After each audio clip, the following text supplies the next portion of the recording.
Hi, George here with another Photoshop Elements Basic Techniques tutorial. This time I'll be showing you how to put images onto layers.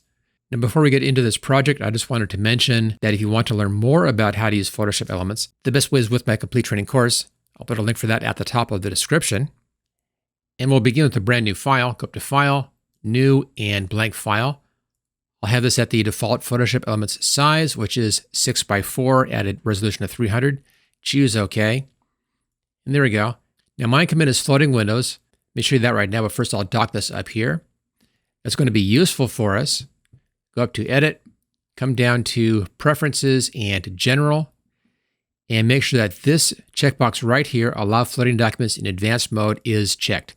Now if you're in an earlier version of Photoshop Elements, this will say Expert Mode as opposed to Advanced Mode. Exact same thing. They just changed Expert to Advanced in later versions of the program. Okay, so now bring in a couple of pictures in here. And I'll go into my projects folder and I'll take these two pictures right there and open these up. There we go. Again, these come in as floating windows because I have that floating window thing set up.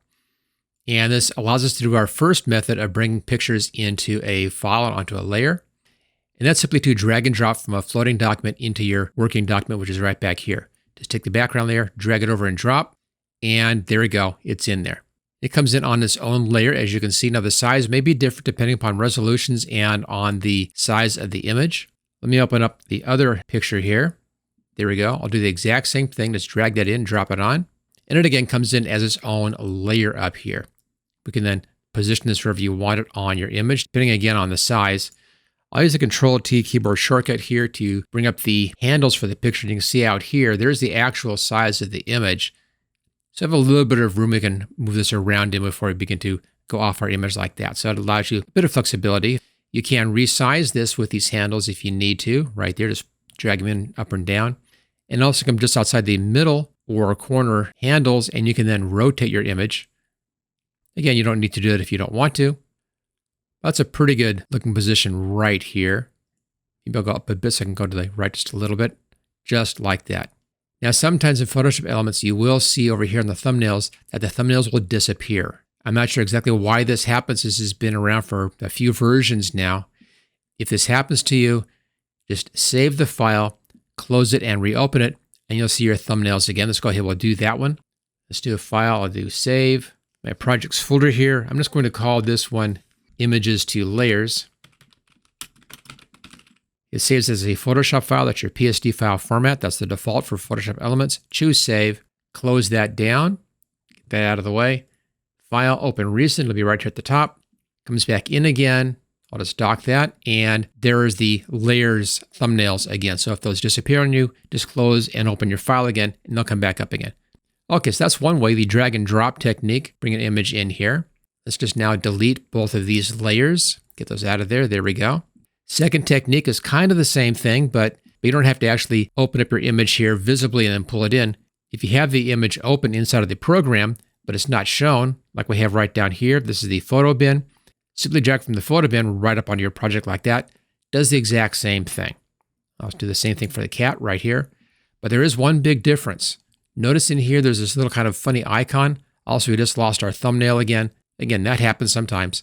This little icon here means that this came in as a protected layer type called a Smart Object layer.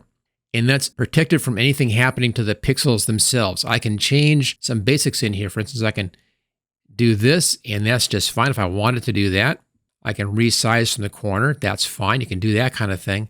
If I come in here with an eraser tool and I try to erase, I can't erase the pixels. So I can transform the pixels in shape or size, but I can't do anything to actually change the pixels.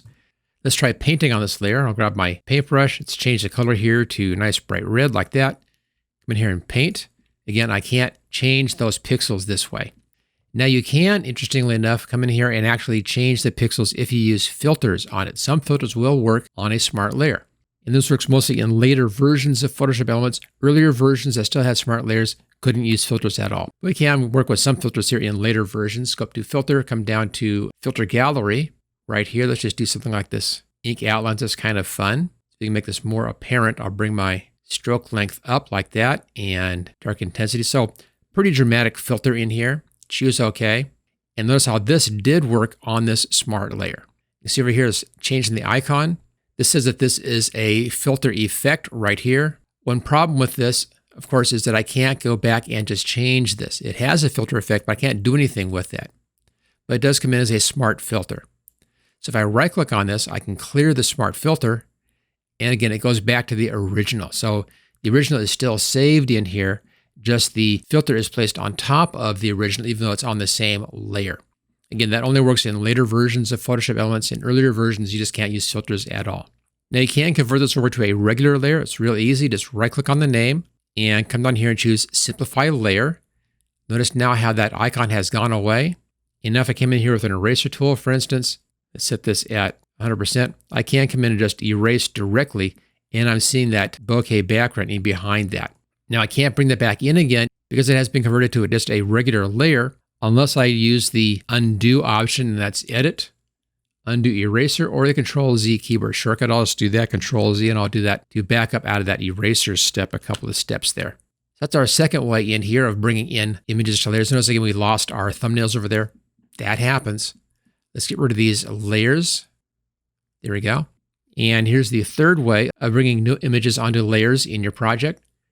And that's with the File and Place command right here. I'll just choose my file here, choose Place, and it comes placed in here. Hit the check mark. We can see our thumbnail again. And once again, this comes in as a smart object right there, the little smart object icon.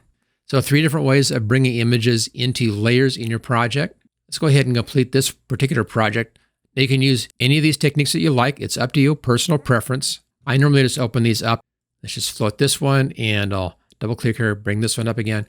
So my normal technique is just this. I'll just drag and drop like that. Again, any technique that you like is perfectly fine. It's up to you.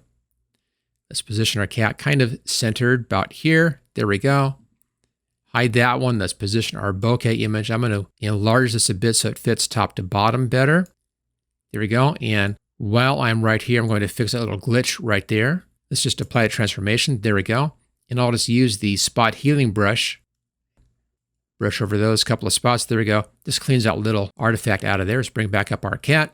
I won't go into any length on how to do a real perfect cutout for this. I've done that in a lot of other videos. So let's go real fast here. Select Subject. Let Elements find the cat for us. I'll grab the lasso tool here and let's add to our subject this little back area that Elements missed. And get that again.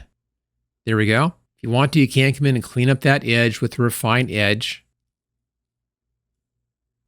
Just work right along your edge in here. Now this edge is pretty close in value to that back, so it's a little bit of a hard edge to make in here because so much of the black background is blending into the cat's foreground here, the coloration. So let's do it real fast like this. Let's output this to a layer mask, choose OK. And there we go. There's our cat on a nice clean background.